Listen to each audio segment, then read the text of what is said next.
All right, section 4.1 we talked about last time is divisibility. And we went through quite a few divisibility rules. We talked about what the statement divides means. We used some different notation for that, and we are now on example 5. And what we're doing on example 5 is thinking about those divisibility rules that we have, and we're going to apply them to the 2, the 3, and the 6. And actually, we need to stop at 12 or at 1:35 because there's one other thing that I want you guys to do. So 1:35 is our stop time, okay? Okay, so looking at the first example, or the first part A on this one, what we want to know is what numbers could go in the blank of 543,220 something to make the number divisible by 2. So what numbers could go in the blank to satisfy that requirement? Any even numbers. So those would be, okay, let me get a color that will work. 0, 2, 4, 6, and 8. All right, what if we want the number to be divisible by 3? Some of you have calculators out. What are you calculating? Right, so Ashley, what were you adding up? 5, 4, 3, 2, 5 plus 4 plus 3 plus 2 plus 2. You're adding up the numbers you already have, right? How much did you get? 16. Is 16 divisible by 3? No, so I can't just let the number at the end be 0, right? Because that would give me a sum of 16. What would I have to put at the end to actually give it me something that is divisible by 3? 2 would work. Is it the only thing that would work? 5 would work. Anything else? And 8. Once I have the number 2, I would have gotten a sum of 18, right? 16 already, plus 2 more makes 18. So that's why that one works. 18 is divisible by 3, so the number with a 2 in there would work. And we do the same thing for 3, and then 4, and then 5, and we find 5 works, and then we also find 8 works by the same argument. Okay, so everybody understand how those numbers are coming about? Okay? Then how do we decide if we have numbers that are divisible, or what numbers would make it divisible by 6? anything divisible by 2. Okay, the ones that are in common. Oh, that almost sounds like something we've done before. An intersection when we did sets, right? Yeah, what are the numbers that would work? 2 and 8 would work. Is that like the last number or the whole number is divided by 2 and 3? We want the whole number to be divided by 2, the whole So number you to be add it divided all by up. 3. For 8. I mean for 6. Yes, we want the whole number, but we're not adding it up and then trying to divide by 6. That's not the If step we're for adding 6. it up and they have to be divided by 2 and 3. No, we're adding it up to divide by 3. That's the divisibility rule for 3. Yeah. But the divisibility rule for 2 is the last digit. What about 6? Okay, it has to be both of those. Yes. It has to be divisible by 3, and the last digit has to be even. Right. So Okay. you have to satisfy 2 different rules, the divisibility rule for 2 and the divisibility rule for 3, and they're not the same kind of rule, right? Yeah, exactly. Okay, any questions on that one? So we still haven't really talked yet about what is so special about this divisibility by 6, have we? Nope, we haven't. We're going to, but not yet. Okay, answer the following and justify your answer. What does justify your answer mean? Explain like words like on a test, right? I know. Some of you are rolling your eyes at me. Oh my goodness. All right. If a number is divisible by 5, can it be divisible by 10?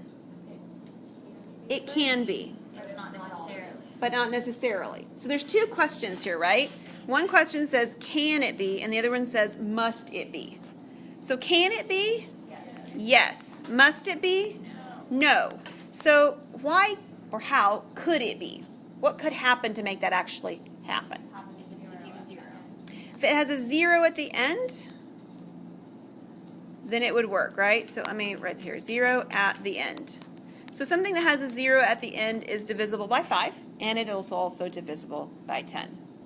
Why is it must not be, or it doesn't have to be? If it's ends in 5.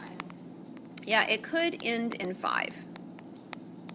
So if it ends in 5, it's divisible by 5, but it's not divisible by 10. Now, I'm not requiring like complete sentences or anything here, right? And I'm not on your test either, but you have to use some words to justify this when you're thinking about it, okay? That's what it's looking for. How about this one? If a number is divisible by 10, can it be divisible by 5? Yes. Yes. Must it be divisible by 5? Yes. Yes. Why? Because 5 is going to be 0 or 5, and 10 is always going to be, like, it's always going to end in a 0. Okay, so that's where I'm going to start with what you just said. The 10, if it's divisible by 10, it must end in 0. So the number must end in 0.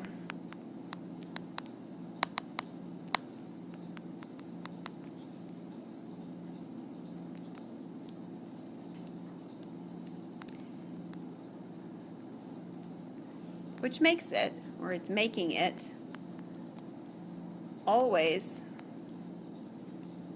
divisible by 5. Because if a number ends in 0, that's part of the divisibility by 5 test. If it ends in 0, it's also divisible by 5.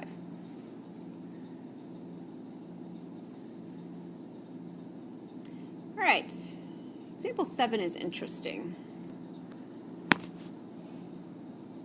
Any number in which each digit, except for 0, appears exactly 3 times is divisible by 3. For example, 777,555,222. Okay, that one actually shows 3 in a row each time. But they don't have to be in a row. So like the next one works too. 414,143,313 divisible by 3. Does everybody understand what it's saying? If it has this pattern, it will be divisible by 3. That's what this is saying.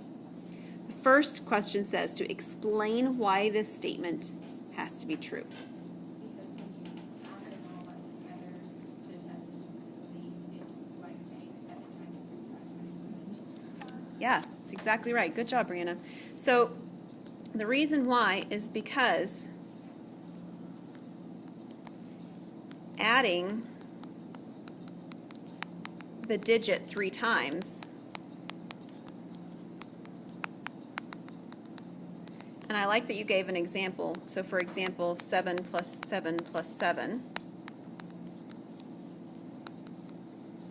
means multiplying the digit by 3.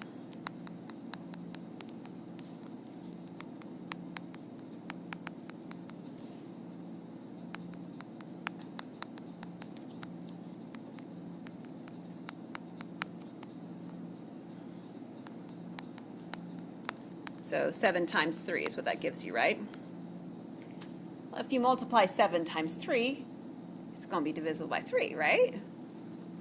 Yeah, because 3 is now a factor of it. But then how does it work out as far as like those answers being added to the other answers? But they each have that property. Okay. Each of them is added 3 times. So it's like each of them is 7's there already 3 a multiple times. of 3, Yeah. So you're going to get a multiple of 3. Exactly. Meaning it has a factor of 3. We'll say it that way. Or it's divisible by 3. And if you add them together, it works the same way, right? Each of them has a factor of 3, so their sum will have a factor of 3. If you think about it another way, and this is another version of how I have this written down. Let me write this down. Okay. I don't know what I just did, but let's try again.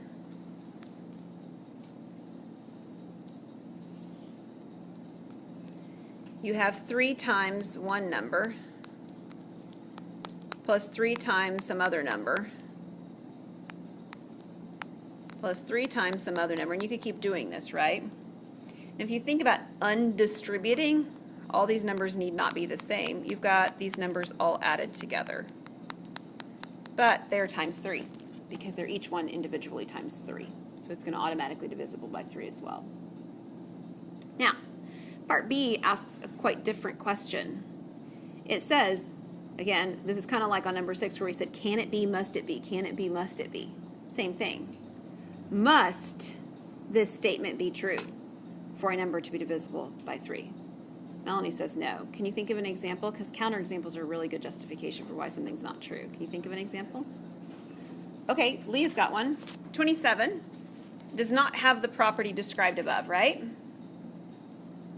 So 27 is not described, or is not a number like that above.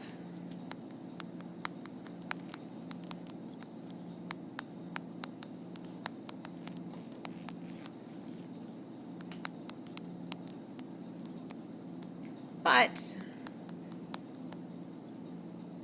3 divides 27, doesn't it? Yes, it does. Yes, Ashley? I had a question about the except zero part. So like, Yeah. if it, like, would it matter if there's zeros in it as long as there's 3 of other numbers? Can there still be zeros in Yeah. it? Because like that would add zeros to the problem. Right.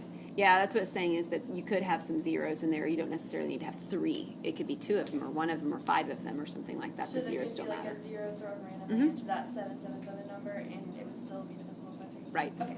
That's exactly right. So we could have some zeros interspersed in our numbers, but everything else has to occur in groups of 3. All right, any questions on this one? All right.